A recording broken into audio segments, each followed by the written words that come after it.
What would you do if the one person you trusted to respect your boundaries shattered them without a second thought? I'm Emily, and this is the story of how my mother-in-law, Margaret, pushed me to the edge and how I found the strength to push back.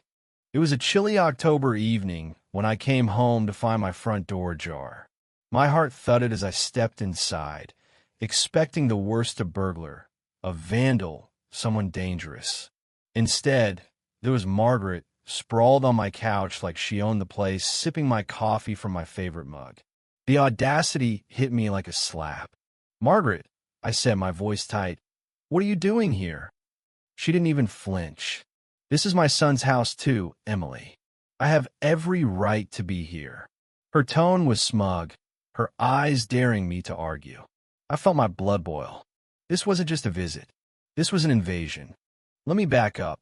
Margaret had always been overbearing, the kind of mother-in-law who thought her son, Tom, could do no wrong and that I, his wife of 5 years, was merely an accessory to his life.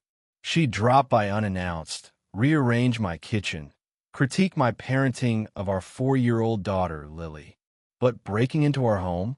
This was a new low. Tom was away on a work trip, and I'd been clear with Margaret. No visits while he was gone. Yet here she was, claiming squatters' rights in my own living room. I tried to stay calm. "Margaret, you need to leave. Now." She laughed a sharp, grating sound and crossed her arms.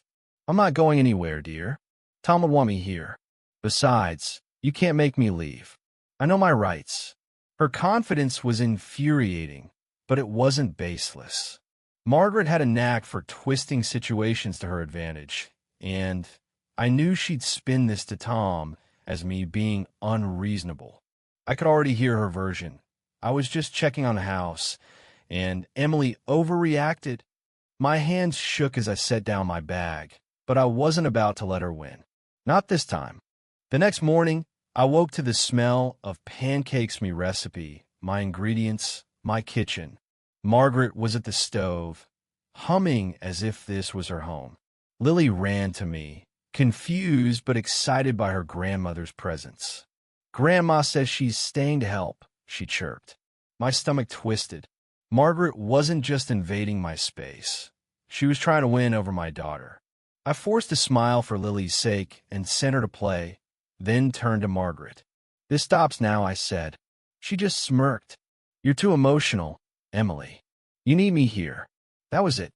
The line had been crossed, and I was done playing nice.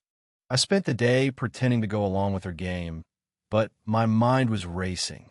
I'd dealt with Margaret's manipulations before, but this was different. She'd broken into my home, disrespected my boundaries, and now she was using my daughter as leverage. I needed a plan, one that would make her leave without giving her the satisfaction of a fight. That's when I remembered the notebook. Tucked away in my desk was a small, leather-bound journal I'd kept since Tom and I got married. It wasn't a diary of secrets or scandals. It was a record of every time Margaret had overstepped every uninvited visit, every snide comment, every attempt to undermine me. I'd started it as a way to vent, but now it was my ammunition. That afternoon, an unexpected ally walked through the door. Clara, my neighbor, popped by to drop off a book I'd lent her. She was a retired lawyer, sharp as a tack, with a no-nonsense attitude that could make anyone rethink their life choices.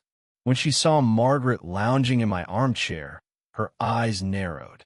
"Everything okay, Emily?" she asked, her tone pointed. I hesitated, then decided to take a chance. "Not really," I said quietly, glancing at Margaret. Clara didn't miss a beat. "Let's have a chat," she said, steering me to the kitchen.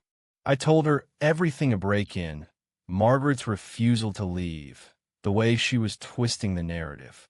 Clara listened, her expression unreadable, then said, "You've got more power than you think.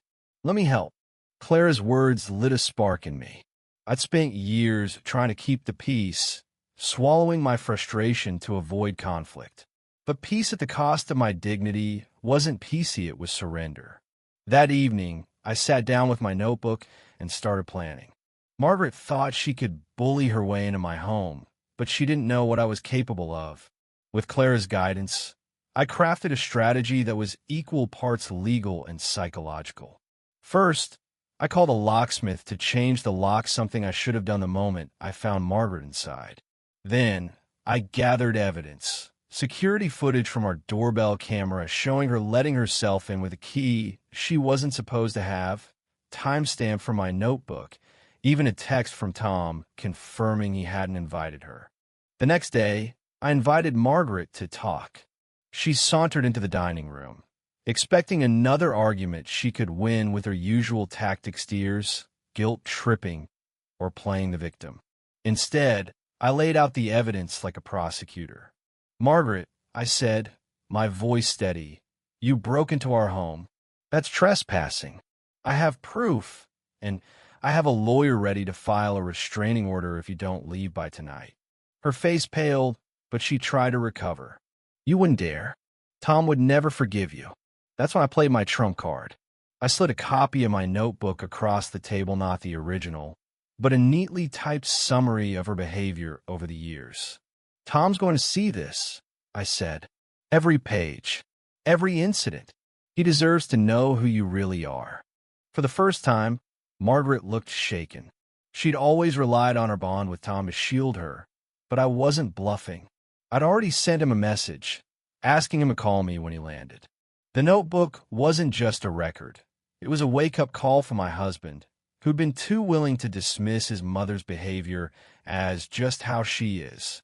Clara, who'd been quietly observing from the corner, added, "You might want to pack, Margaret. The police don't take kindly to trespassers who ignore warnings." It was a bluff. Clara wasn't my lawyer, and I hadn't called the police yet, but it worked. Margaret's bravado crumbled. She muttered something about misunderstandings and left within the hour, her suitcase banging against the doorframe as she went. When Tom got home, we had the hardest conversation of our marriage. I showed him the notebook, and to his credit, he listened. He was angry not at me, but at himself for not seeing how far his mother had gone. We agreed to set new boundaries. No uninvited visits, no spare keys, no more excuses. Margaret called a few times, trying to guilt-trip Tom, but he held firm. It wasn't easy for him, but it was necessary. For the first time, I felt like we were a team, not a battleground. Looking back, I realized this wasn't just about kicking Margaret out. It was about reclaiming my voice, my home, my life. I'd spent too long trying to be the good daughter-in-law, the one who didn't make waves. But sometimes, waves are exactly what you need to clear the debris. Clara became more than a neighbor. She became a friend. Someone who reminded me that strength isn't loud or aggressive. It's quiet, deliberate, and unshakable. As for Margaret, she's kept her distance, but I know she's waiting for a chance to rewrite the story in her favor. Let her try. I've got my notebook, my resolve, and a lock she can't pick.